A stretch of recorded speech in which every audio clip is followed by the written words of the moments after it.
Estamos en vivo y en directo. Bueno, sí. Bueno, hermanos, Dios les bendiga. Estamos a 19 de octubre, día domingo. Estamos en Santa Teresa 6, Congregación Casa de Vida. Y vamos a continuar con el tema de la semana pasada. La semana pasada, bueno, primero vamos a hacer una oración. Padre, te pedimos, Señor, que pues seas tú, Señor, hablando a través de mí el día de hoy, a través de tu Espíritu Santo, Señor.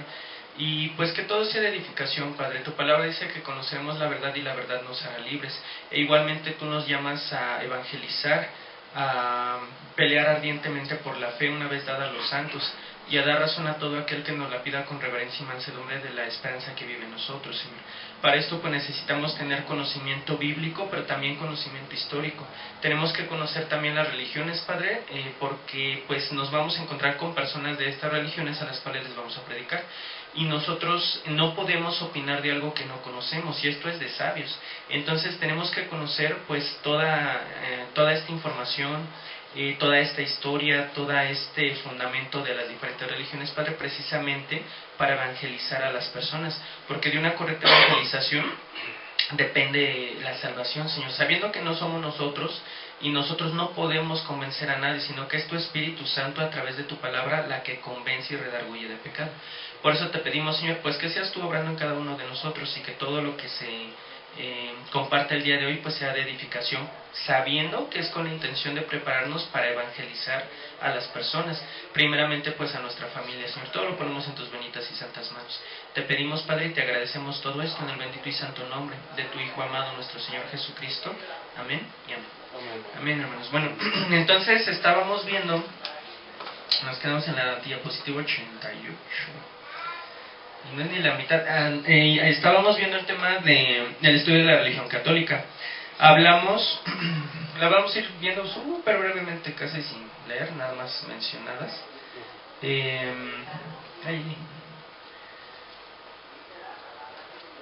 Hablábamos del por qué. Justificación. Pues hay religiones, todas dicen que son cristianas, pero obviamente no puede ser así, porque hacen cosas muy diferentes al cristianismo. El propósito, que es analizar la palabra, usar la palabra para contrastarla con la religión católica.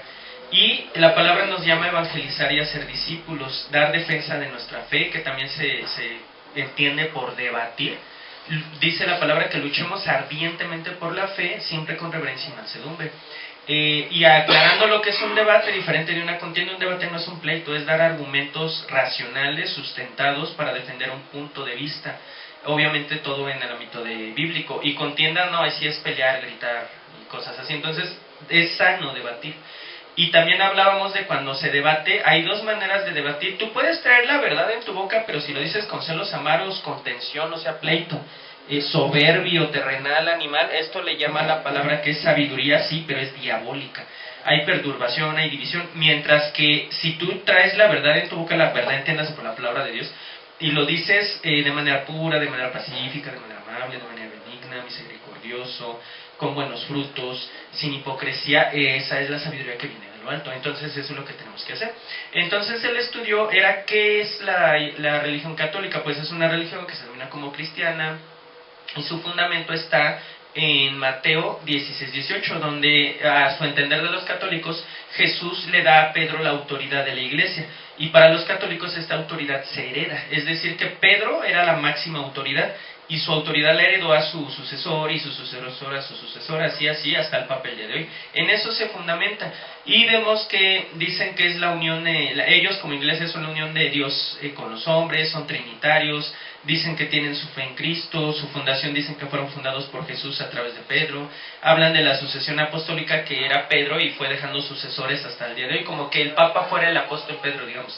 La jerarquía que el mero pues es el Papa, él es la máxima autoridad, y hay obispos y todo esto. Y aquí de interés es que la Iglesia Católica tiene tres fundamentos: la tradición, el magisterio y la Biblia. No solo la Biblia, a diferencia de nosotros, que únicamente es la Biblia.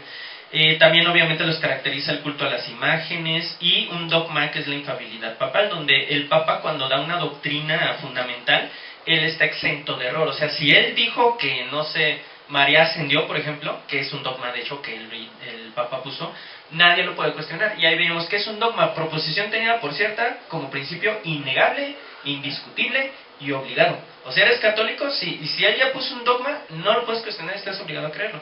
Obviamente, pues nosotros no estamos de acuerdo. Su propósito es evangelizar, repartir los sacramentos para la salvación, servir a los necesitados y promover la caridad. Y ahí aclarando otra vez que aquí el propósito es conocer la verdad y la verdad objetiva de la Iglesia romana. No es criticar, no es señalar, tenemos que conocer la verdad. Dice la palabra, de Jesús lo dijo, conocerán la verdad y la verdad los hará libres. Y también Jesús dijo, el diablo, ustedes son hijos, sois de vuestro padre el diablo, y los deseos de vuestro padre queréis hacer. Él ha sido homicida desde el principio y no ha permanecido en la verdad, porque no hay verdad en él. Cuando habla mentira, de suyo habla, porque es mentiroso y padre de la mentira. Entonces, todo lo que sea una mentira es del diablo, y todo lo que sea verdad es de Jesús. Cuando dice conocerán la verdad, es me conocerán a mí, conocerán mi palabra. Si ya conoces la verdad, eso te va a libertar. Y las mentiras son del diablo y los homicidas son del diablo. Y de ahí empezamos. La pentarquía, que fueron las 5 iglesias primitivas. Hablamos de la historia que al principio eran muy perseguidos todos estos santos de la fe, que fueron después de los apóstoles, pues todos sus sucesores los llevaban con los leones, los echaban al mar, los quemaban vivos. ¿Por qué? Porque Roma traía una situación de perseguir, y el más gacho fue Diocleciano, que le echó muchas ganas a matar cristianos, en perseguirlos. Ellos querían erradicar el cristianismo, pero no podían. Incluso los cristianos se motivaban con los ejemplos de tortura de otros cristianos, de mira, defendió su fe, y los inspiraba. Entonces no los atemorizaba, al contrario, los inspiraba, hasta que se hizo el edicto de tolerancia de Nicodemo y el edicto de Milán, donde ya en Roma ya había libertad de culto, o sea, ya no te pueden matar por ser cristiano. Después entra a escena Constantino, que fue el que oficializó el cristianismo. No solo era legal ser cristiano, sino que era la religión oficial del Imperio Romano. Y Constantino fue muy pro-cristiano, aunque no se bautizó casi un poquito antes de morir, hasta mandó a hacer esas sedes de Pedro, de Juan. O sea, como que lo patrocinó y lo usó para unir el reino.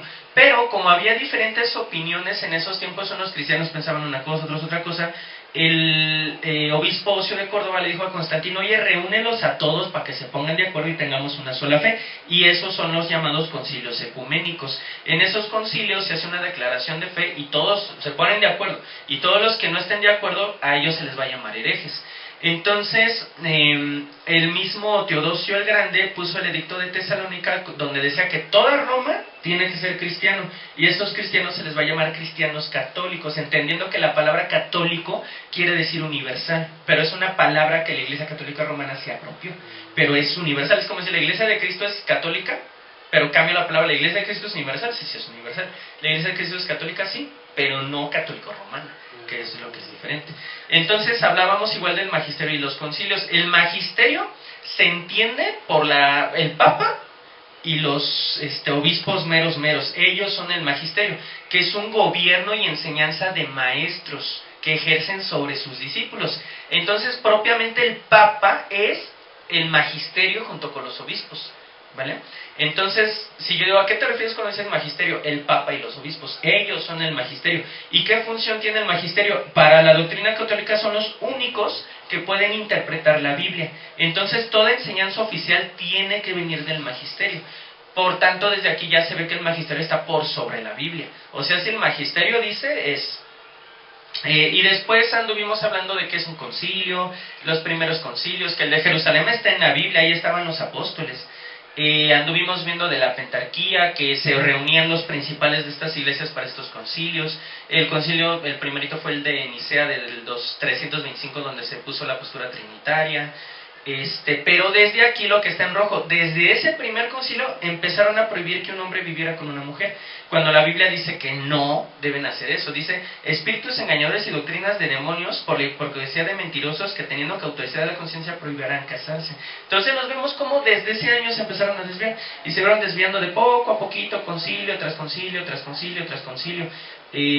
Por ejemplo, en este concilio, en el de Éfeso, llaman a María Madre de Dios, cuando en la Biblia nunca se le llamó Madre de Dios. Entonces, vemos cómo se van desviando de lo que dice la Biblia, Por ejemplo, en el de Calcedonia del 451, monjes y monjas no deben contraer matrimonio, serán expulsados, y los que ya estaban casados se les anulaba. Y de la pentarquía le dieron el primer lugar a Roma, porque Roma peleaba la autoridad. Yo soy la autoridad. La idea de la pentarquía, de que sean 5, es entre los 5 nos ponemos de acuerdo para que el poder no recaiga sobre uno. No, pues Roma dijo, no, yo soy la autoridad y me aferro, y van a ver si no. Y León I fue el primero que utilizó la palabra papa, como hoy lo conocemos, de máxima autoridad. Y la Biblia otra vez dice que no deben de prohibirse casarse. Por ejemplo, los católicos defienden de que Pedro no tenía esposa, pero leemos en la Biblia que dice el apóstol Pablo: no tenemos derecho de traer con nosotros una hermana por mujer, como también nosotros apóstoles y los hermanos del Señor, y Cefas es Pedro. O sea, está diciendo Pablo, no tenemos derecho a una esposa igual que Pedro. Pero el católico dice que Pedro no tenía esposa. Y también en Mateo dice que vino Jesús a la casa de Pedro a ver a la suegra de Pedro. O sea, obvio que sí tenía esposa. Igual el tema que dice Jesús en cuanto a quién es mayor y quién es menor, dice: los reyes se enseñorean y tienen autoridad, mas en vosotros no va a ser así. El mayor entre vosotros va a ser como el más joven, y el que dirige como el que sirve. O sea, ¿quieres ser el mayor? Sírvele a los demás. Esa es la postura cristiana. Pero Roma peleaba: yo soy el mayor, yo tengo la autoridad. También la palabra dice que no llames padre a nadie que no sea Dios, y le empezaron a llamar Santo Padre al Papa. Pero cuando fue esto, no estuvieron de acuerdo ni Jerusalén ni Alejandría. Entonces, ¿sabes qué? Bye bye. Se separaron. Entonces la pentarquía ya no era pentarquía. Ya nada más quedaba Roma, Constantinopla y Antioquía. Y así empezaron a haber dogmas de María como madre, la prominencia y autoridad de Roma, restablecer la veneración a las imágenes, porque antes no se veneraban las imágenes. Pero la mamá de Constantino VI, al ver que no estaban adorando las imágenes, ella, porque ahí siempre eran los emperadores los que hacían los concilios, ellos los motivaban: vamos a hacer un concilio. Pues el emperador dijo. No es como, no, nosotros cristianos pensamos, no, el emperador pidió, en este caso la mamá del emperador pidió un concilio. ¿Por qué? Porque ella quiere adorar imágenes, no quiere que las destruyan. Y ella lo pidió, ella lo dictaminó, ella lo cerró y ella lo concluyó. Entonces, ¿dónde está ahí lo ecuménico? O sea, ahí fue pura autoridad. Y se fueron dando un segundo cisma en el año 1054, donde ya les dice igual bye bye Constantinopla. Entonces hoy en día, de esa pentarquía, esa unión, se dividió. Ya nada más queda Roma y un trozo de Antioquía, porque en Antioquía nada más hay dos sedes, 3 sedes romanas, pero hay 2 sedes ortodoxas. O sea, la pentarquía ya no es la pentarquía, ya se quedó prácticamente Roma sola. Hablamos de igual de los concilios, ya habló de la excomunión, al que no diezmara, si no das money, te sacamos.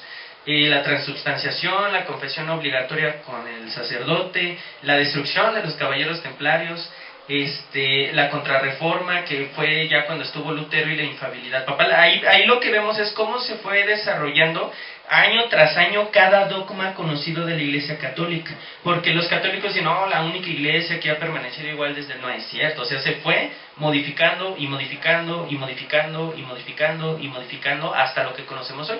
Después hablamos del Papa, que es, lo llaman el sucesor de Pedro y vicario de Cristo. Vicario quiere decir sustituto, lo cual también es blasfemo, porque el sustituto de Cristo hoy en día es el Espíritu Santo, no un hombre.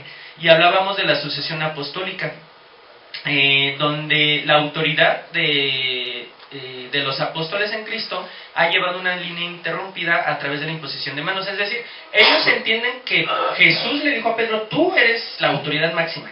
Y Pedro le dijo antes de morir a alguien: ahora tú eres la autoridad máxima. Y él antes de morir le dijo a alguien: ahora tú. Y así ellos entienden eso. Por eso buscan esa prominencia. Y los papas polémicos, hablamos de este fundamento. Dice la palabra: este es el mensaje que hemos oído de él y anunciamos: Dios es luz y no hay ninguna tiniebla en él. Lo de rojo es de interés. Si decimos que tenemos comunión con él y andamos en tinieblas, mentimos y no practicamos la verdad. Y en 1 Juan 2, 4, 6 dice: el que dice yo le conozco y no guarda sus mandamientos, el tal es mentiroso y la verdad no está en él. Pero el que guarda su palabra, en verdaderamente el amor de Dios se ha perfeccionado. Es decir, yo aquí puedo estar parado y yo después: no, yo soy cristiano y esto y lo otro, y yo ando en fornicación, yo ando pues en pecados, practicando pecados. Soy un mentiroso. O sea, yo puedo hablar muy bonito lo que quieras. Si yo estoy practicando pecados, soy un mentiroso y no tengo comunión con Dios si no estoy guardando su palabra. Dice: todo aquel que peca no le ha visto ni le ha conocido. El que practica el pecado es del diablo. Entonces, eso es el fundamento. Entonces, cuando tú me dices: no, pues el sucesor de Pedro y el vicario de Cristo, a ver, espérame. Aquí vimos, véanlo de hasta abajo: presidió más orgías que misas. Escribió Edward Gibbons: ofrecía premios al hombre que pudiera fornicar con el mayor número de mujeres. ¿Qué acabamos de leer acá? Y tú me dices que este es el sucesor de Pedro y es el sustituto de Cristo. No te la compro, porque yo me baso en la palabra. El Papa Esteban llega al poder y saca de su sepulcro al papa anterior para juzgarlo, y lo halla culpable porque es un cadáver, lo arrastra en toda la ciudad y lo avienta a un río. O sea, eso es de un cristiano, eso está horrible. Hablábamos igual de Bonifacio, emitió una bula, destruyó la ciudad de Palestina, la arrasó, mató a mucha gente. Y miren el último, dijo que acostarse con niños no era mayor problema que frotarse las manos. Son los papas, supuestamente sucesores de Pedro, supuestamente vicarios de Cristo. Y lo mismo, Urbano VI llamó a brutales asesinatos a los cardenales que conspiraron contra él, o sea, como políticos. Bueno, aquí al menos en México sí se da mucho eso, León X, para ayudar a pagar sus gastos, autorizó la venta de indulgencias, que es dar dinero a la iglesia para comprar el perdón de los pecados. Y eso explica muchas cosas, porque como ellos creen que puedes comprar tu salvación, ya tengo mi papel, vamos a pecar, vamos a fornicar, vamos a ser pedófilos, ya compré mi salvación. Y obviamente eso es ridículo, la salvación la da Cristo, no el dinero. Papa Juan XII decía, según la mayoría de los relatos del palacio de Juan XII, era un burdel. Jugó con ofrendas de la iglesia e incluso fue acusado de castrar a un cardenal. El gobernante alemán Otón de Sajonia escribió una vez del joven papa diciendo: todos lo acusan de homicidio, perjuicio, sacrilegio, incesto es sexo con tu familia, con vuestros familiares, incluidas 2 de vuestras hermanas, y de haber invocado como pagano a Júpiter, Venus y otros demonios mientras fornicaba. El marido de uno de sus amantes irrumpió en su dormitorio mientras fornicaba y le destrozó el cráneo con un martillo. Esos son los frutos que nosotros tenemos que ver, o sea, esa cara que ponemos de qué show, pues sí, o sea, qué show. Benedicto IX lo describían como un demonio del infierno, también tan sucio, tan execrable, que me da escalofríos pensarlo. Son algunas de las palabras que los futuros papas han usado para describirlo. Este papa ocupó el cargo en 3 ocasiones y pervertía niños de corta edad en el Palacio de Letrán. Pedofilia, desde siempre pedofilia, y aún hay pedofilia ahí. Sergio II, lo mismo. Algunos dicen que el padre del Papa Juan fue producto de la relación de un amante de la socialité, y declaraba antipapas. Antipapas es cuando hay más de uno que dice yo soy el papa. No, pues yo soy, tú eres un antipapa. Y mandó a matar a su predecesor. Sixto IV tuvo 6 hijos ilegítimos, incluido uno con su hermana. Creó un impuesto eclesiástico sobre las prostitutas y cobró a los sacerdotes por tener amantes. Nombró cardenales a 6 de sus sobrinos. Inocencio VIII fue el primer pontífice en reconocer abiertamente 8 hijos ilegítimos, aunque es posible que haya tenido más. También estaba muy preocupado por la brujería y pagaba por los que mataran brujas. Y el último fue Julio II. El historiador Eamon Duffy describe a Julio II como el papa más feroz del periodo, imperioso, irascible, maniáticamente activo. Esto se debe a que solía vestirse con una armadura plateada y liderar todas las tropas a lo largo de Italia, participando en batallas para extender el alcance del territorio de la iglesia. Pero Julio II también había contraído sífilis, aparentemente a través de prostitutas, y el Viernes Santo del 1508 sus pies estaban tan cubiertos de llagas que los fieles no podían besarlos. Entonces, pues vemos todo esto, y la justificación nuevamente bíblica dice la palabra: no tengas nada que ver con las obras infructuosas de las tinieblas, al contrario, denúncialas. Hasta vergüenza, la verdad sí, hasta vergüenza da hablar de lo que ellos hacen en secreto, pero cuando todas las cosas son expuestas a la luz, quedan de manifiesto, porque la luz lo manifiesta todo. Entonces, si ya uno ve eso, y uno quiere seguir así, wow. Ahora, la palabra dice: no impongas con ligereza las manos a ninguno, ni participes en pecados ajenos, consérvate puro. Decíamos que los papas era sucesión apostólica por imposición de manos. Entonces aquí obviamente una preguntota: ¿quién carambas les impuso manos a ellos? Si dice que no lo hagas con ligereza. Había un hombre, no recuerdo el nombre, en Hechos, donde ve que los apóstoles están haciendo milagros, y él dice: no inventen, les doy dinero, pero impónganme las manos para que me den igual ese espíritu. Y le dice: no, perezcas tú y tu dinero, porque no podemos imponer las manos a cualquier... Y aquí, ¿a quién se las imponían? A pedófilos. Ahí hay algo que pensar. Por ejemplo, varios de estos ni eran cristianos, eran hijos de algún gobernante, y sobornaban para que les dieran el puesto. Entonces uno diría: ok, entonces el católico podría decir: no, es que él no cuenta, porque pues él fue alguien que se coló, y pues ya, nosotros estamos exentos, pero él no era propiamente católico. Como para decir, eso no son de los nuestros, pero si eso fuera verdad, ya no hay sucesión ininterrumpida que ellos dicen, porque si se coló a alguien que no era de Dios, ya no hay sucesión ininterrumpida, ese es del diablo. Ahora, en contraparte, ¿qué dice la Biblia? La Biblia dice que el obispo, el pastor o la autoridad debe de ser irreprensible, marido de una sola mujer, sobrio, prudente, decoroso, hospedador, apto para enseñar, no dado al vino, no pendenciero, no codicioso, amable, apacible, no avaro, que gobierne bien su casa, que tenga a sus hijos en sujeción, no un neófito. Neófito es que no sabe, que tenga buen testimonio. Así tiene que ser un obispo, o en este caso para ellos un papa, así. Pero ¿cómo lo va a hacer si dice que marido de una sola mujer, si aquí tú los prohíbes que se casen? Ahora, la Biblia igual dice los requisitos de los diáconos. Diáconos se entiende por servidores. Los diáconos asimismo deben de ser honestos, sin doblez, no dados a mucho vino, no codiciosos de ganancias deshonestas, que guarden el misterio de la fe con limpia conciencia, y esto también sean sometidos a prueba primero. Es decir, si llega alguien nuevo a una congregación y quiere servir, aguas, primero tiene que cumplir esto y tiene que ser sometido a prueba. O sea, no puede servir luego, si tienes que estar un rato y ver cómo están tus frutos. Y dice de las mujeres, deben de ser honestas, no calumniadoras, sobrias, fieles en todo. Los diáconos, varones, maridos de una sola mujer, que gobiernen bien sus hijos y sus casas. Pero vemos cómo la Biblia dice esto, pero pues nada que ver con los papas que vimos y el simple hecho de que te prohibían casarte. Ahora, actos cometidos por la Iglesia Católica, por sus frutos los conocerán. Vemos que hay juicios, en su mayoría injustos, vemos que hay condenas de muerte, en su mayoría en fuego, vemos que hay idolatría. Entonces, ¿qué dice la Biblia? Dice, en esto conocerán todos que son mis discípulos, si tuvieran amor los unos con los otros. No paguéis a nadie mal por mal, procurad lo bueno delante de todos los hombres, si es posible en cuanto dependa de vosotros, estad en paz con todos los hombres. No os vengáis por vosotros mismos, amados míos, sino dejad lugar a la ira de Dios, porque escrito está, mía es la venganza, yo pagaré, dice el Señor. Así que si tu enemigo tuviera hambre, dale de comer, si tuviera sed, dale de beber, pues haciendo esto, ascuas de fuego amontonarás sobre su cabeza. No seas vencido de lo malo, sino vence el bien, con el bien el mal. Bendecid a los que os maldicen y orad por todos los que los calumnian. Al que te hiere en la mejilla, préstale también la otra, no oído de poner la otra mejilla. Y al que te quite la capa, ni aun la túnica le niegues. Esta es una postura cristiana. Se aman los unos a los otros, no pagan a nadie mal por mal. Me hicieron algo malo, yo no le regreso mal, yo no me vengo. Si veo que mi enemigo tiene una necesidad, yo voy a ser el primero que le va a ir a ayudar y a tenderle la mano. Y bendigo a todos los que me maldicen. Esa es una postura cristiana real, pero que hace otra vez el diablo. No, nuevamente lo leemos, vosotros sois de vuestro padre el diablo, y los deseos de vuestro padre queréis hacer. Él ha sido homicida desde el principio y no ha permanecido en la verdad, porque no hay verdad en él. Cuanto habla mentira de suyo, habla porque es mentiroso y padre de la mentira. Entonces vemos amor incondicional y bendición aún a tus enemigos, y aquí vemos homicidas. ¿Ok? Se ve la diferencia obvia del diablo y de los homicidas.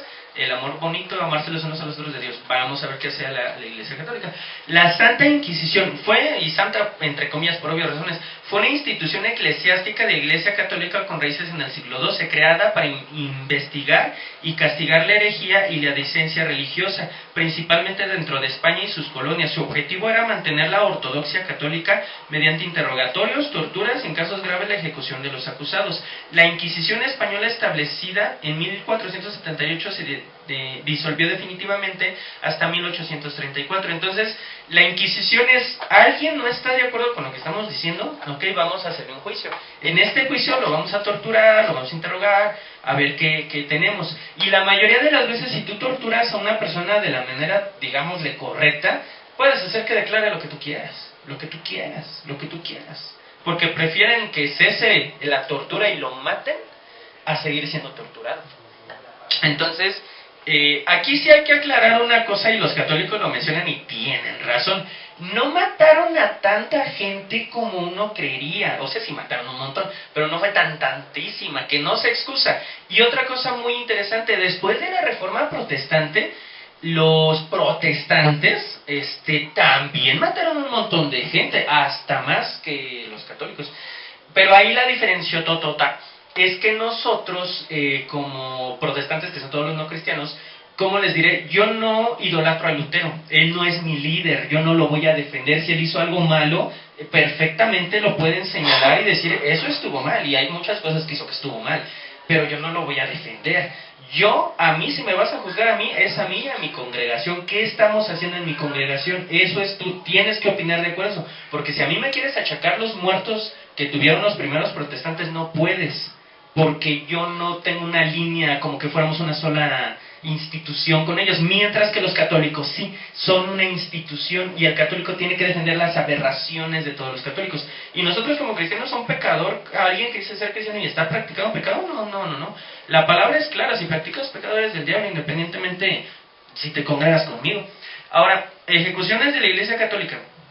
Los caballeros templarios, han llegado a oír de ese término. Los caballeros templarios eran caballeros así que peleaban y en guerras cuando eran las cruzadas de la Tierra Santa, donde había musulmanes y todo esto, y ellos tenían que liberar el territorio de esas religiones paganas.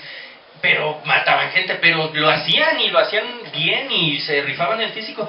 Ahora, lo que pasaba también con ellos es que como ganaban las batallas, había botines y se empezaron a hacer de recursos materiales. Y es muy interesante que los caballeros templarios fueron una institución que funcionó como un banco. Fue la primera registro histórico de algo que pareciera ser un banco, donde te prestaban con interés.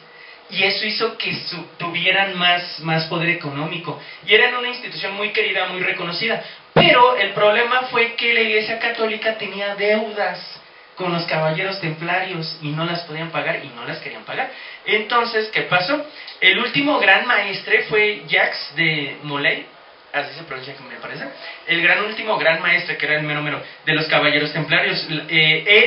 Los caballeros templarios, fueron acusados por la Iglesia Católica falsamente de sodomía, o sea, práctica sexual homosexual. Y ¿qué hicieron? Los torturaron para que confesaran. Y pues los torturaron de la manera correcta, lograron la confesión y los acabaron matando. Ahora, el último que murió fue el gran maestre, y él lanzó la maldición en la hoguera poco antes de morir en 1314 contra Clemente V, que era el papa que les levantó la mentira, y el rey Felipe IV de Francia, y a su linaje. Ambos murieron en el mismo año, poco después de la ejecución de Molay. O sea, su maldición sí se hizo verdad, sí murieron los que les levantaron el falso y los destruyeron, los mataron. Los católicos destruyeron a los templarios. Ahora, los cátaros fueron un movimiento religioso dualista medieval, principalmente en el sur de Francia, que desafió la autoridad de la Iglesia Católica, al creer en una dualidad entre el bien y el mal y una visión espiritual diferente del mundo. O sea, era un movimiento religioso ajeno al cristianismo. ¿Qué haces? Pues les predico en amor, que vean mi testimonio. No, vamos a matarlos. Y bueno, los quemaban, los torturaban. Y ese era el día a día dentro de esa institución. Han oído igual de Juana de Arco. Fue quemada viva en la hoguera el 30 de mayo de 1431 en Rouen, Francia, por un juicio eclesiástico de clérigos pro-ingleses acusándola de herejía. A pesar de que la Iglesia Católica la condenó, la misma institución la rehabilitó y canonizó en 1920. O sea, reconociendo la injusticia del proceso que la llevó a la muerte. Giordano Bruno, filósofo y poeta renacentista italiano, murió quemado en la hoguera en 1600, condenado por la Inquisición romana debido a sus revolucionarias ideas sobre el universo y la religión. Y Galileo Galilei, junto con Francis Bacon y René Descartes, Galileo Galilei es uno de los padres del método científico, y de hecho los tres eran teístas cristianos. Galileo se enfrentó a la Iglesia Católica debido a su apoyo a la teoría heliocéntrica, donde decía que la Tierra no era el centro del sistema solar, sino que era el Sol, en contraposición a la doctrina geocéntrica que defendida por la Iglesia. La Inquisición lo juzgó en 1633 y lo declaró sospechoso de herejía y lo condenó al arresto domiciliario, prohibiendo la enseñanza de ideas heliocéntricas, y la Iglesia finalmente reconoció su error en 1992, rindió homenaje a Galileo. O sea, frases de Galileo muy bonitas. No me siento obligado a creer que el mismo Dios que nos ha dado sentido, razón e intelecto haya querido que renunciemos a su uso. La Biblia nos enseña cómo ir al cielo, no cómo van los cielos. Las matemáticas son el alfabeto con el cual Dios ha escrito el universo, padre del método científico. Ahora, los pre-reformadores, como su nombre lo dice, son personas que estuvieron antes de la Reforma Protestante, donde fue Lutero el principal protagonista. Pero antes de Lutero hubo varias personas que se opusieron a la Iglesia Católica. Aquí está Pedro Baldo, mercader y predicador francés del siglo XII, reconocido por fundar el movimiento de los pobres de Lyon, también llamados valdenses. Él era un mercader que tenía una buena posición económica, y como la tenía, le pegó a una persona para que la tradujera a la Biblia, porque en ese entonces la Biblia solo estaba en latín. Cuando la traduce y él la lee, se da cuenta que lo que la Iglesia Católica enseña está totalmente mal, y que la Iglesia te llama a la humildad. Entonces, él tomó el ejemplo del joven rico. Recordarán la historia del joven rico que el joven le dice a Jesús, ¿qué tengo que hacer para ir al cielo, Jesús? Y Jesús le dice, bueno, los mandamientos. Pues ya los guardé todos, Jesús. Muy bien. Ahora le dice Jesús, vende todo lo que tienes y dáselo a los pobres. Y el rico se entristeció porque tenía muchos bienes y se fue. O sea, le dijo, no, yo amo más mis bienes. Entonces esta historia le pegó a Baldo y él dijo, no, pues yo sí vendo todo lo que tengo, como ves. Por eso su movimiento eran los pobres de León, porque ellos vivían en mucha austeridad. Pero pues, ¿qué hizo la Iglesia Católica? Sus enseñanzas y prácticas cuestionaban la autoridad y práctica de la Iglesia Católica, llevaron a su excomunión y a la persecución de sus seguidores, terminando ejecutados en hogueras, para variar. John Wycliffe, teólogo filósofo de la Universidad de Oxford. Hubo un buen de, por ejemplo, Oxford, Cambridge, Brixton, son instituciones fundadas por cristianos. Reformador religioso y traductor de la Biblia en inglés, cuestionó la autoridad del Papa, la riqueza de la Iglesia, la doctrina de la transubstanciación y la veneración de santos, entre otras cosas. Sus enseñanzas fueron condenadas por la Iglesia Católica y sus seguidores, conocidos como lollardos, fueron perseguidos. El Concilio de Constantinopla en 1415 lo declaró hereje y ordenó su quema de sus libros. En 1428, por orden del Papa Martín XV, él ya había muerto, parece que de un derrame. Sus huesos fueron exhumados, quemados, y las cenizas puestas en el río Swift. Entonces vemos, o sea, para que saques un muerto y, o sea, te moriste antes de que te matara, pues aún así te voy a matar. Y ves, wow, dices, no inventes. Han Hus, sacerdote filósofo, fue sacerdote católico, reformador y predicador checo, rector de la Universidad de Praga y un crítico de las doctrinas y corrupción de la Iglesia Católica de su época.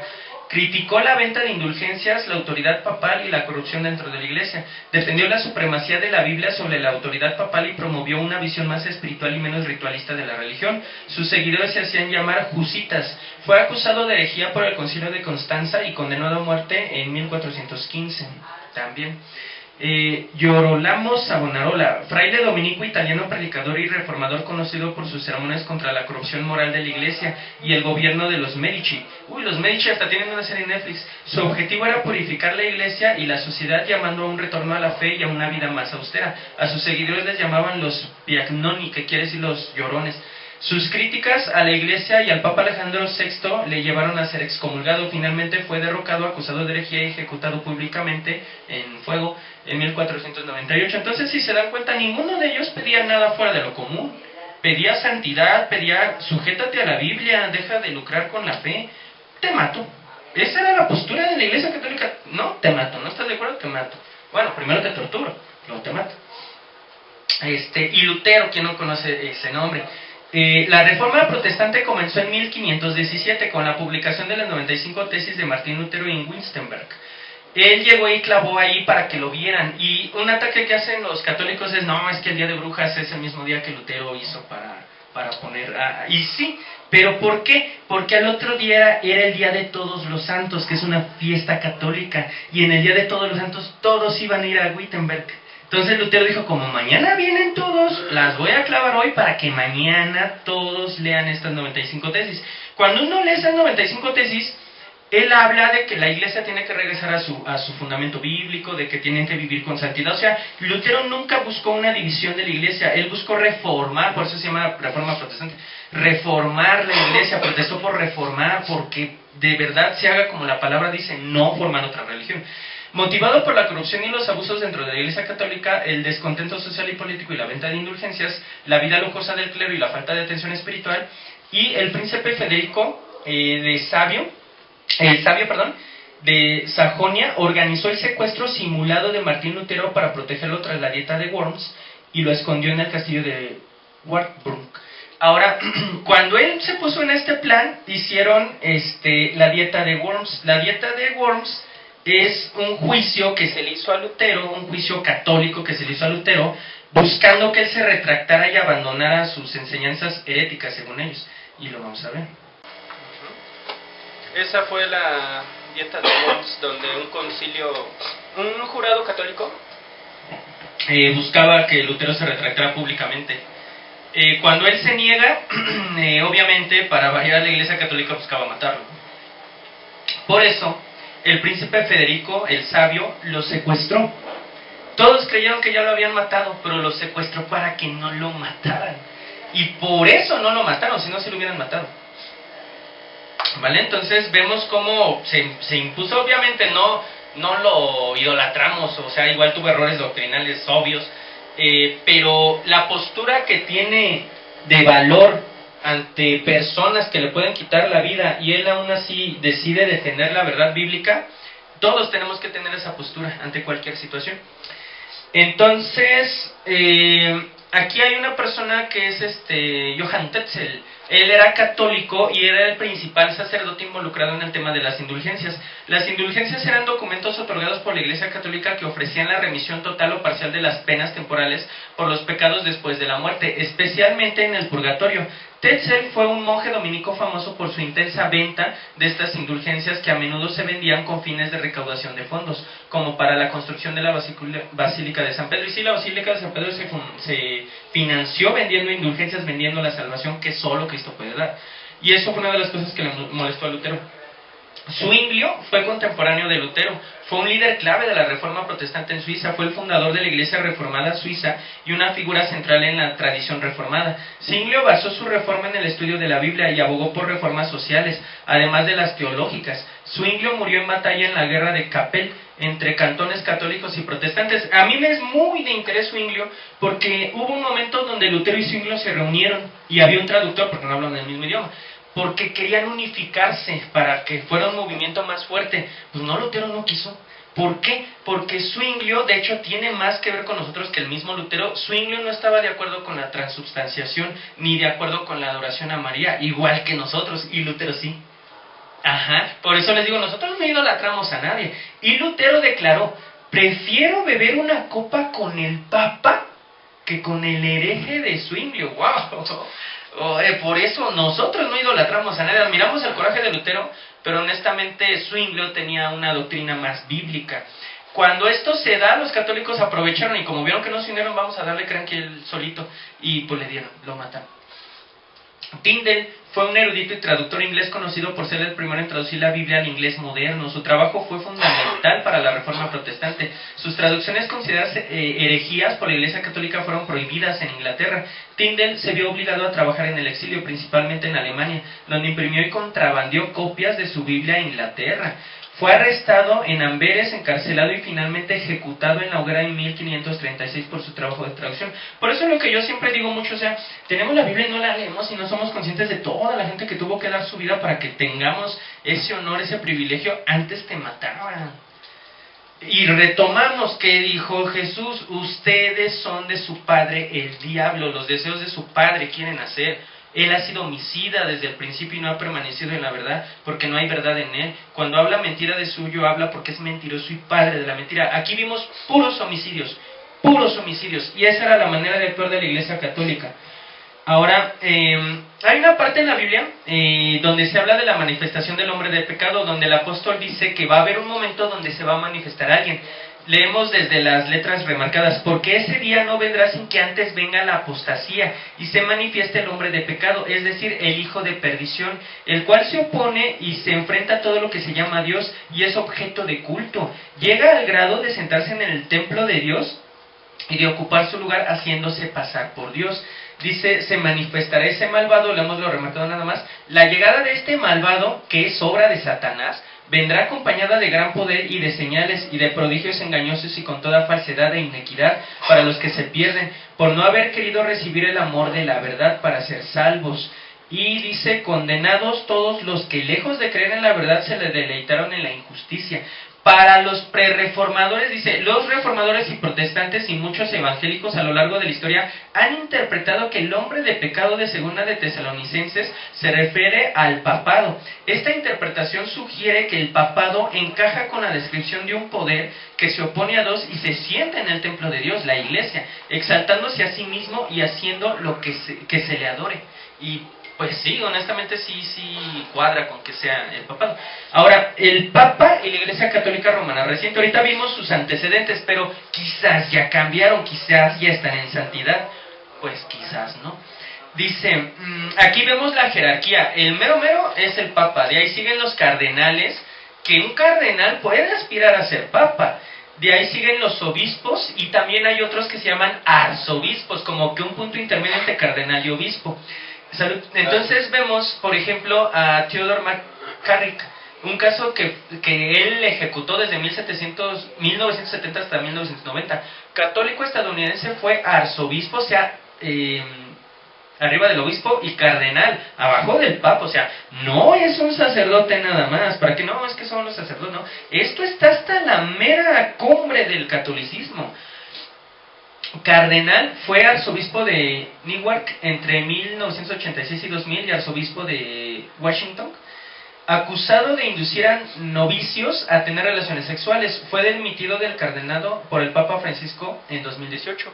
Un mismo informe de la Santa Sede detalla el conocimiento de la jerarquía y el encubrimiento por años. Sí sabían.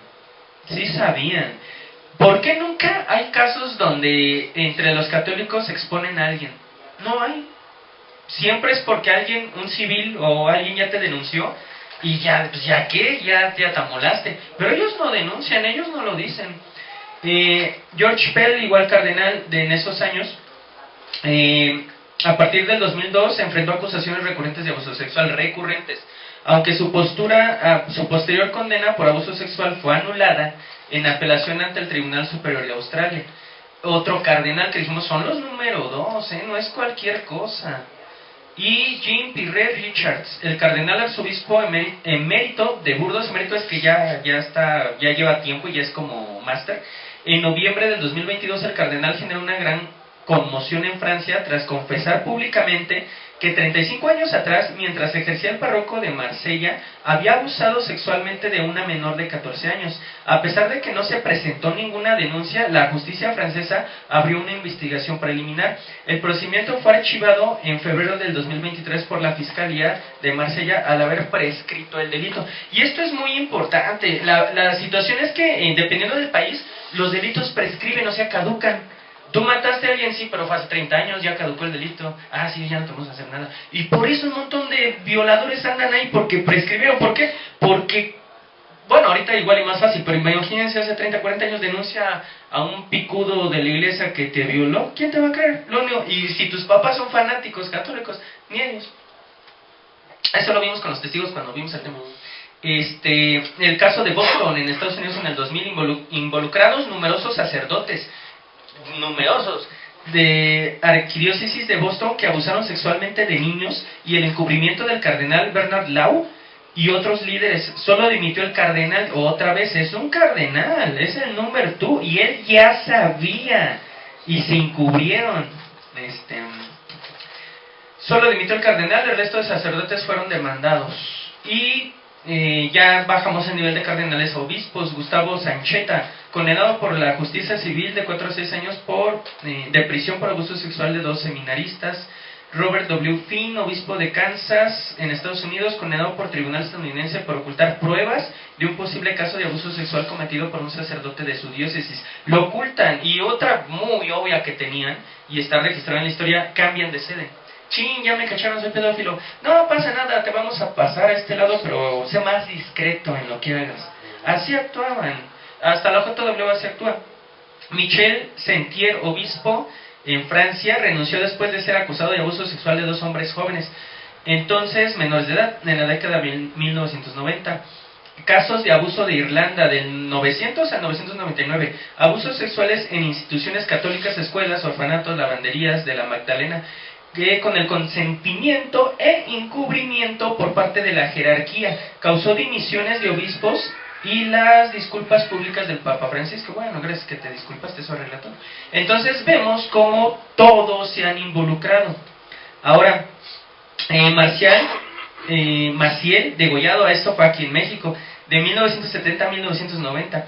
Y fue expuesto en 1997. Sacerdote fundador de la Congregación de Legionarios de Cristo, se acusó y demostró que abusó sexualmente de seminaristas, de sus propios hijos, de distintas mujeres, apartado del ministerio por el Papa Benedicto XVI en el 2006. Se demostraron numerosos encubrimientos.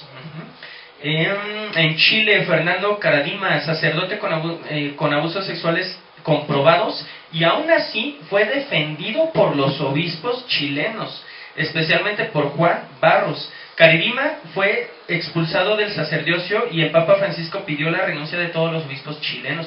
Miren, los obispos lo defienden. Casos de abuso en Estados Unidos, Pensilvania, 1940-2010. La Corte Suprema de Pensilvania publicó un informe en el que un gran jurado señala que unos 300 sacerdotes católicos son responsables del abuso sexual de más de 1000 menores, y obviamente fueron más porque fueron los que pudieron comprobar, en 6 diócesis de ese estado en Estados Unidos. El fiscal general del estado, George Shapiro, destacó que el reporte detalla un encubrimiento sistemático por altos cargos de la Iglesia en Pensilvania y en el Vaticano. Durante las casi 70 años de presuntos abusos que cubre la investigación, el Vaticano supo que los abusos sexuales en Pensilvania desde 1963. Lo encubrieron. Y si ustedes no se dan cuenta de esos frutos abominables, aberrantes, wow, pues está ya pesado. Ese sí ya es un nivel, pues no sé, de adoctrinamiento muy fuerte. Y aquí vemos en Alemania, en Francia, en Australia, en los años, al menos 1670 clérigos abusaron de 1360 menores. 330.000 víctimas de abuso sexual en Francia. En Australia 4.444 reportaron abuso, más los que no lo reportaron. Imagínense este dato: en España el 1.13% de la población adulta en España ha sufrido abuso en el ámbito eclesiástico. Y este es un caso muy particular, muy feo, muy aberrante, que es el Instituto Próbolo, el caso de Próbolo, Instituto para Niños Jóvenes Sordos y Mudos, sordomudos. El sordo no puede hablar, porque no puede, pues no puede. En Mondanza, Argentina, las víctimas eran niños sordos y muchos no sabían lenguaje de señas, lo que les impedía denunciar los abusos, creando un ambiente de abuso en total impunidad. Un orfanato que se supone que es para ayudar a las víctimas, a los huérfanos, sordomudos, pues fue el lugar perfecto para estos abusadores, para abusar de niños que no se podían defender ni podían decir nada. La investigación reveló que el sacerdote Nicola Corradi había sido trasladado desde Italia, lo que les decía, los cambian. De Italia a Argentina, una práctica que a menudo se utilizaba para mover a los clérigos denunciados y ocultar los crímenes. Esto expuso una red de encubrimiento que se originó en Europa. Nicola Corradi fue condenado a 42 años de prisión. El sacerdote Horacio Corbacho fue condenado a 45 años de prisión, que ellos pues estuvieron involucrados en esto. Ahora, interesante, el Papa actual es el Papa León XIV. Él es el Papa actual. El Papa, elegido en mayo del 2025, ha enfrentado acusaciones de no haber actuado con la debida diligencia en casos de abuso sexual por parte de los clérigos cuando ocupó cargos jerárquicos anteriores. Perú, como obispo de Chiclayo, él fue obispo ahí en Perú, el Papa León fue acusado por las organizaciones de la SNAP, que es la red de sobrevivientes de abuso de sacerdotes y víctimas en Perú, de no investigar adecuadamente las denuncias contra los sacerdotes de su diócesis en el 2022, no abrió investigación canónica, no notificó a las autoridades civiles y permitió que uno de los sacerdotes acusados siguiera celebrando misas públicamente. La organización es como Bishop Accountability. Es un archivo digital y físico sobre la crisis de abusos del clero católico. Han criticado que incluso en su puesto anterior en el Vaticano como prefecto del dicasterio para los obispos, bajo su supervisión, ningún obispo cómplice de encubrir fue despojado de su título, lo que crea la percepción de que la jerarquía eclesiástica no es castigada con la misma severidad que los sacerdotes. Entonces es el Papa, ven al Papa involucrado, ven a cardenales, ven a obispos, arzobispos y todos los de abajo. ¿Qué ven ahí? ¿Qué ven ahí? Y ahora, muy fuerte, Sodoma, Poder y Escándalo del Vaticano. Este es un libro que escribió Frederick Martel. y estas son citas de su libro. El texto es resultado de una investigación que realicé durante más de 4 años, para la que viajé por varios países y para la que entrevisté a decenas y decenas de cardenales, obispos, sacerdotes, seminaristas, personas muy cercanas al Vaticano, y en sus citas pone: personas declaran bares, discotecas, prostíbulos, fiestas sexuales, orgías clandestinas, escorts y amantes de alquiler, que eran las prácticas de estas personas que entrevistó. Después de celebrar misas y colgar sus sotanas en algunas de las tantas iglesias de la ciudad santa, miles de curas salen a disfrutar de la noche gay en Roma. Y una persona declaraba: nos obligaron a meternos desnudos en la piscina para tocarnos. Otras: a medida que fui avanzando, esto lo dice el autor, con la investigación descubrí que el Vaticano es una organización gay al más alto nivel, una estructura formada en gran medida por personas homosexuales que durante el día reprimen su sexualidad y la de otros, pero que en la noche en muchos casos toman un taxi y se van a un bar gay. Sucede que como muchos obispos son gays, tienen miedo del escándalo, de los medios y al final de ellos mismos, entonces protegen a los abusadores, no por el hecho de encubrir el abuso, sino para que no se sepa que ellos mismos son homosexuales. No solo están protegiendo al abusador, sino que se están protegiendo a ellos mismos. ¡Wow! ¿Y recuerdan la palabra Wikileaks, que fue una filtración, una información? Pues hay una palabra que se llama Batilix, por el Vaticano. Batilix se refiere a un escándalo en el que se filtraron documentos internos y sensibles del Vaticano, lo que llevó a la publicación de información sobre intrigas y luchas de poder dentro de la sede. Uno creería que la Iglesia Católica está muy unida y no, hay mucho poder y mucho pleito dentro de ellos. Hay como 2 facciones, una más conservadora y otra más liberal. ¿Qué había en esta información de Batilix? Su contenido oficial no fue publicado por cuestiones legales, porque como el Vaticano funciona como un país, no puedes hacer público documentos de un país. Solo los medios dieron a conocer existencia de escándalos sexuales, chantajes vinculados a redes homosexuales dentro de la curia romana. Paolo Gabrieli, quien había trabajado como mayordomo del Papa desde el 2006, filtró la información. Fue arrestado el 23 de mayo del 2012 y condenado a 18 meses de prisión. Entonces sí fue algo serio. Y aquí hay igual cosas interesantes.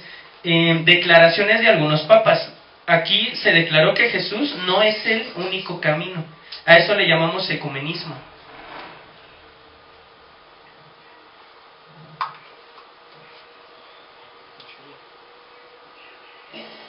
Di questi quindi è la capacità del dialogo interreligioso. Questo è molto importante, perché se voi incominciate a litigare, la mia religione è più, la mia è la vera, la tua non è vera, dove ci porta questo? Qualcuno risponda, dove? Someone respond. Where would it lead us? Dall'istruzione. Così. E ci vuole litigare. Tutte le religioni, Todas las religiones son un camino para llegar a Dios. arrivare a Dio. Sono, dirò una comparazione, sono come diverse lingue, diversi idiomi per arrivare lì. Ma Dio è Dio per tutti. E come Dio è Dio per tutti, noi siamo tutti figli di Dio. Ma il mio Dio è più importante del tuo. È vero, quello c'è un solo Dio. E noi sono idiomi, cammino, lingue per arrivare a Dio. Qualcuno schi, qualcuno musulmano, qualcuno hindi, qualcuno cristiano. Ok. Entonces, esto se llama ecumenismo, donde todos somos hijos de Dios, todos nos tenemos que llevar bien, todos tenemos salvación, son diferentes caminos para Dios, y no es cierto. ¿Qué dice la Biblia? Jesús, él dice que Jesús no es el único camino, pero que dice la Biblia, Jesús le dijo: yo soy el camino, la verdad y la vida, nadie viene al Padre si no es por mí. Jesús es el único camino. Ahora dice: todos somos hijos de Dios. No es cierto. Todos somos creación, no todos somos hijos de Dios. Dice: por cuanto le recibieron y creyeron en su nombre, en Cristo, Dios los constituyó hijos de Dios. Eres hijo de Dios cuando de verdad crees en el nombre de Cristo. Entonces vemos que el Papa no defiende la verdad bíblica, y lo que dijo es una super mentirota. Y ahí donde estaban todos eran los líderes de las diferentes religiones.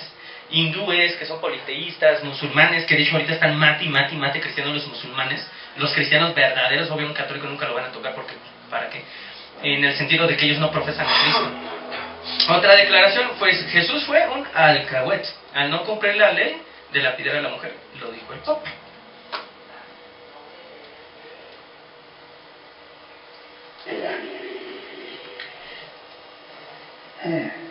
Sta scritto, deve essere lapidata, nella morale chiara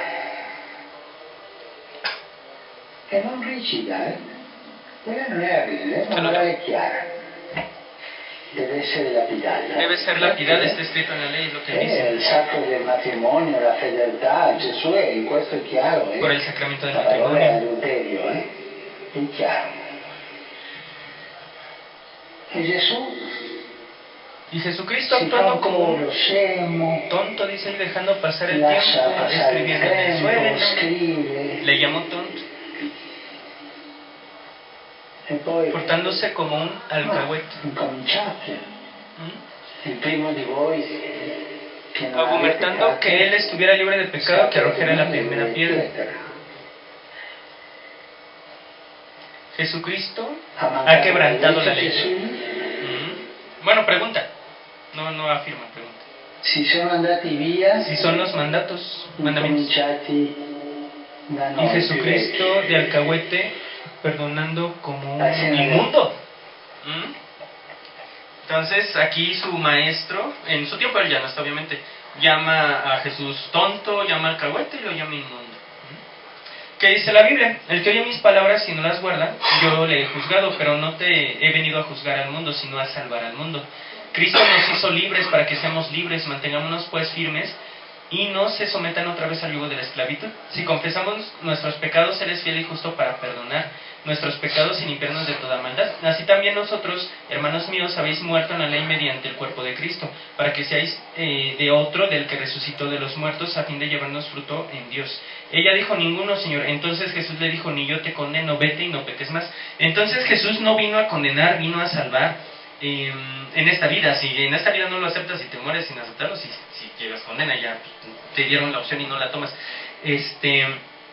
Y aquí habla que hemos muerto a la ley. Sí, en la ley decía, en la ley, en el antiguo pacto decía que una mujer en adulterio tenía que ser lapidada, muerta a pedradas. Pero ya estamos muertos a la ley, nosotros ya no estamos bajo la ley, sino bajo la gracia. Y al estar bajo la gracia, nosotros guardamos los mandamientos sin que nos tengan que amenazar de que nos van a apedrear. Ahora otra declaración. No hay respuesta de por qué Dios dejó morir a Cristo en la cruz. Le preguntan al Papa, oye Papa, ¿cómo ves? ¿Por qué? No, quién sabe. Papa Francisco publicó esto en redes. Confieso con toda sinceridad, no sé responder. Pero usted estudió teología, filosofía, pero no sé responder. ¿Y sabes por qué? Porque no hay respuestas. Lo único que me viene es mirar el crucifijo y preguntar por qué Dios dejó crucificar a su hijo. Tampoco hay respuesta. No entendía por qué Dios había enviado a su hijo. Y sabes, no es que yo sea mejor que el Papa Francisco, ni mucho menos. Pero aquí el problema es que no leemos la Biblia, o sea, la respuesta a esa pregunta tan profunda, a esa pregunta que rompe los esquemas del pensamiento humano, está en la Biblia. Juan 3:16 dice que de tal manera amó Dios al mundo, por amor a ti, que envió a su Hijo Jesús a morir por tus pecados, para que cuando este latidito del corazón se apague, tú tengas vida eterna, que no tengas que pagar la consecuencia del pecado. Sea la persona de la que te estés alimentando espiritualmente, pasa siempre por el filtro de la Biblia, porque Dios lo que menos quiere es crearte confusión en cosas tan profundas como su propósito en este mundo, en tu vida. Y sí, es correcto, esa es la respuesta. ¿Y cómo es posible que el sucesor de Pedro no lo sepa? Para que todo aquel que en él crea no se pierda, mas tenga vida eterna. Por eso dio su vida a Cristo. Déjenme ver cuánto tiempo va. 1 hora exacta. Bueno, ya nada más acabamos de ver los videos y ya sería. Jesús fracasó en la cruz. Thing private. Yo en el bolsillo, in my pocket, llevo siempre dos cosas. I always carry two things. Un rosario rosary, un rosario ¿Tiene plan? para rezar, to pray, y una cosa que parece extraña, something which seems odd. ¿Qué es esto? Y esto es la historia del fracaso de Dios. This here, in this item, is the history of God's failure. Es un via crucis. It's the way of the cross. Pequeño via crucis. A small way of the cross. Acaba de decir el fracaso de la cruz, le aplaudo. Fue sufriendo, as Jesus suffered, desde que lo condenaron a muerte, when they condemned him, hasta que fue sepultado, to where, when he was buried. Si alguna vez nos pareciera que nuestros esfuerzos y trabajos se desmoronan y no dan fruto, tenemos que recordar que nosotros seguimos a Jesucristo, cuya vida, humanamente hablando, acabó en un fracaso, en el fracaso de la cruz. El ruidito que le pone. Ahí, por ejemplo, en la segunda lo trata de arreglar, dice, humanamente hablando. No, la cruz, ni humanamente hablando, ni espiritualmente hablando, no fue un fracaso la cruz. Al contrario, la cruz fue la victoria que nos dio salvación. Dice, porque la palabra de la cruz es locura a los que se pierden, pero los que se salvan, esto es a nosotros, es poder de Dios.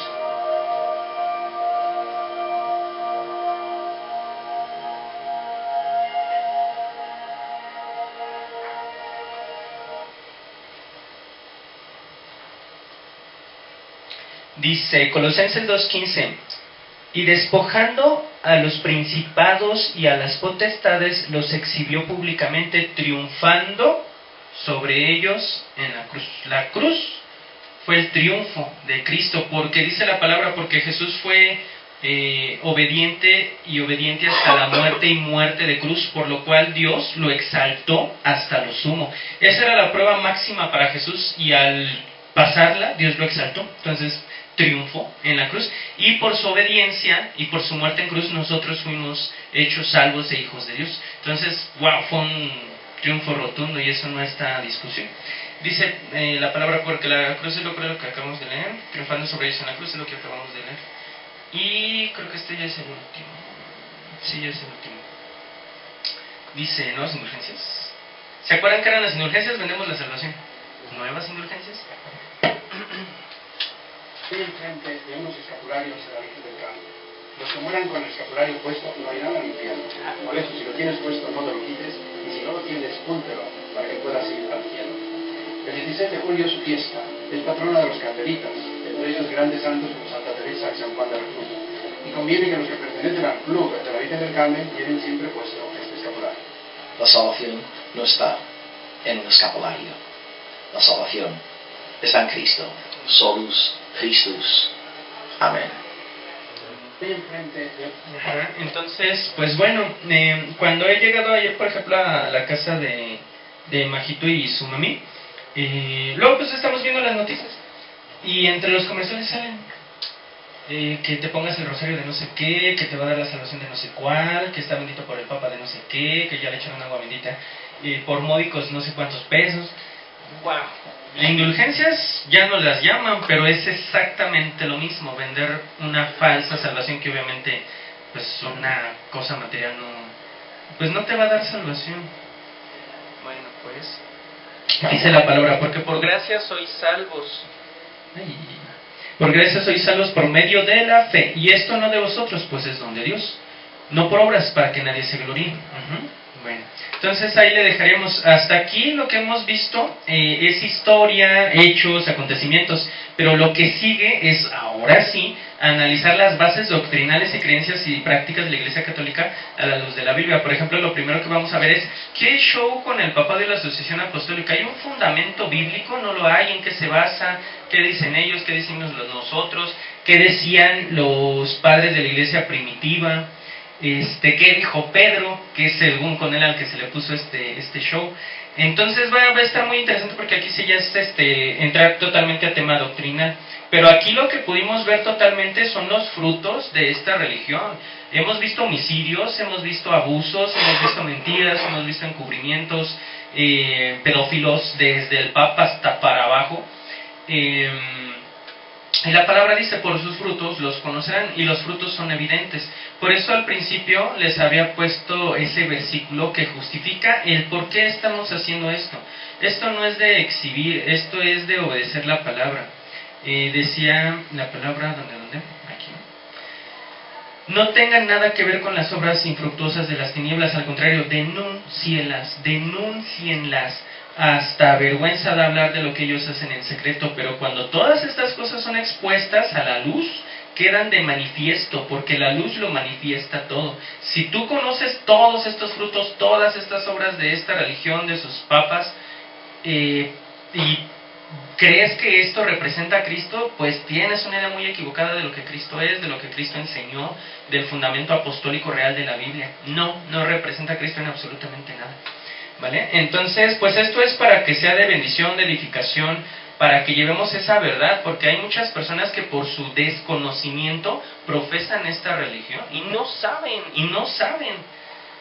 Y al saber, uno quisiera tener la esperanza de que si ya viste los frutos, reconsidera tu fe. Y Dios quiera que pues su Espíritu Santo los convenza. Amén. Bueno, vamos a orar para terminar.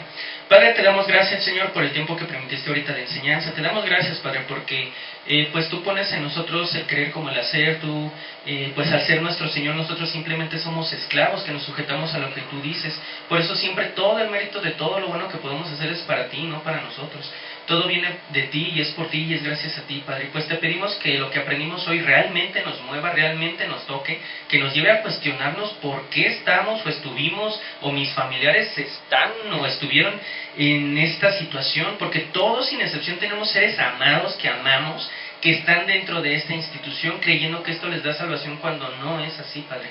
Y pues te pedimos que pongas en nosotros reverencia, mansedumbre, para poderlos exhortar en amor y hacerles saber todas estas cosas que hoy tú nos hiciste saber, Padre. Te damos la gloria y la honra, Padre, pues el resto del día lo ponemos en tus benditas y santas manos. Te pedimos y te agradecemos todo esto en el bendito y santo nombre de tu Hijo amado, nuestro Señor Jesucristo. Amén y amén. Amén.